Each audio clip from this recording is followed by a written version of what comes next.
All right, let's jump right into this explainer and completely rethink how we approach maintenance scheduling. If you've ever felt like your maintenance department is just constantly putting out fires instead of, actually proactively planning, you are definitely not alone. It's honestly one of the most common hurdles out there. But today, we're going to look at a concept that fundamentally flips the script and shifts that dynamic from total chaos to absolute control. We've all been there, right? That absolute headache of daily micromanagement.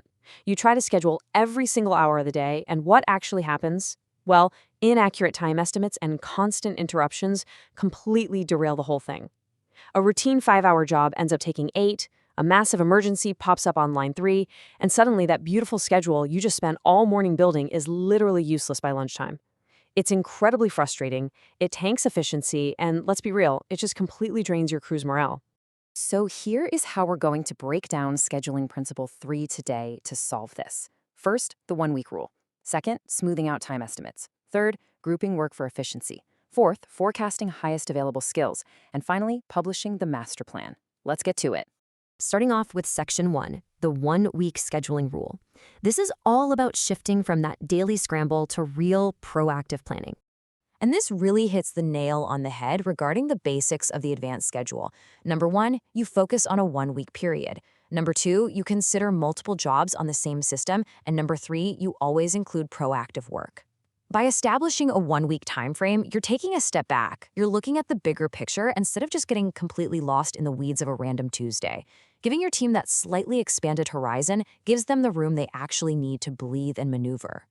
So the absolutely crucial point here is that this advance allocation is just a simple batch listing of work. It is not some restrictive hour-by-hour straitjacket. The scheduler just grabs a week's worth of work from the plant backlog.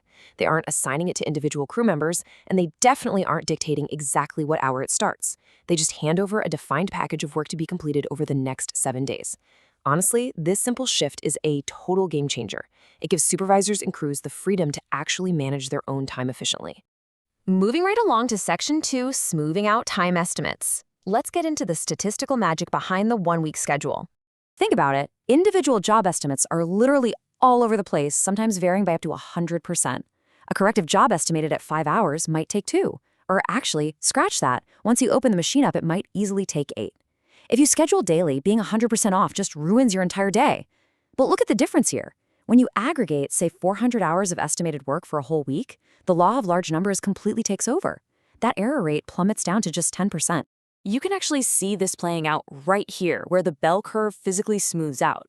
On the left, that wide, flat curve shows how wildly unpredictable one single job is. It's basically a guess. But on the right, that nice, tight peak proves that a weekly period perfectly cancels out individual inaccuracies. The jobs that run long are totally balanced out by the ones that finish early. This 10% accuracy, it means you can finally set a real achievable target without stressing over every single minute. So a 1-week period? It really is the ultimate sweet spot. It's long enough to get that statistical smoothing we just talked about, but short enough that a supervisor can realistically protect it from random interruptions.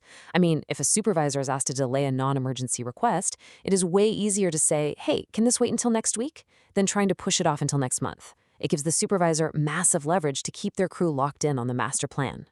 Which brings us to section 3, grouping work for efficiency. This is all about combining work in really smart ways.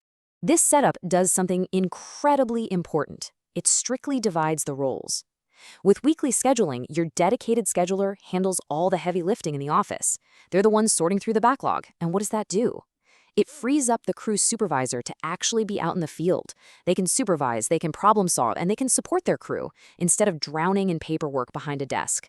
It is a massive efficiency boost, and it really cuts down on supervisor burnout.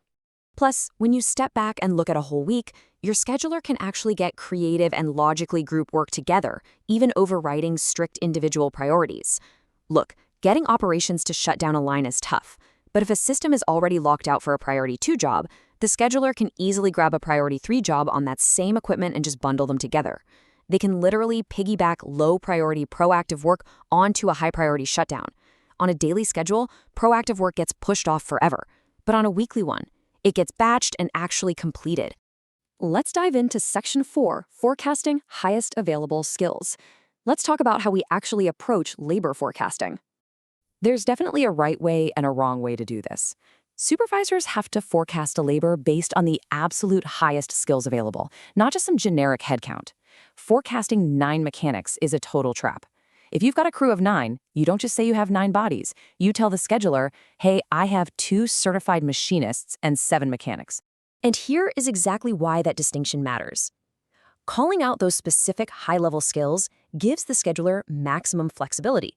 If they just see 9 mechanics, they might hold off on scheduling a super complex machining job just because they aren't sure if the right person is even available. But knowing for sure they have 2 machinists on deck, that gives them the green light to assign that complex work. And hey, if there's no machining needed that week, those folks can still knock out routine mechanic jobs. It totally maximizes what you can get done. And finally, we arrive at Section 5, Publishing the Master Plan. This is your ultimate tool for building trust across the facility. Just look at this quote. I mean, it perfectly captures the vibe in so many facilities. Without a published schedule, operations groups often look at maintenance like this frustrating black hole. They put in a work order and boom, it feels like it just vanishes into thin air. They have zero clue when or if it's ever going to get done. And let's be honest, that breeds a lot of resentment and pretty much destroys team harmony. But by actually publishing the schedule for everyone to see, you literally transform that black hole into a crystal clear shared goal. Maintenance crews finally get a clear target instead of being jerked around every single day. Supervisors can coordinate across different trades, and maybe most importantly, operations gets a clear heads up on what needs to be cleared and locked out so they can actually plan their production around it. Plus, management finally gets a clear window into the real progress being made. Because this published schedule, it's not just some to-do list. It's tangible, concrete proof of progress. When operations actually sees a planned schedule, they are so much more likely to cooperate with lockouts. Why? Because they can clearly see that maintenance is organized and accountable. It shifts the whole dynamic from combative to collaborative, and that builds incredible credibility across the entire plant. So, I want to leave you with this to chew on. Take a hard, honest look at your own operations. Is your team stuck in the weeds, chasing daily emergencies and stressing over impossible time estimates?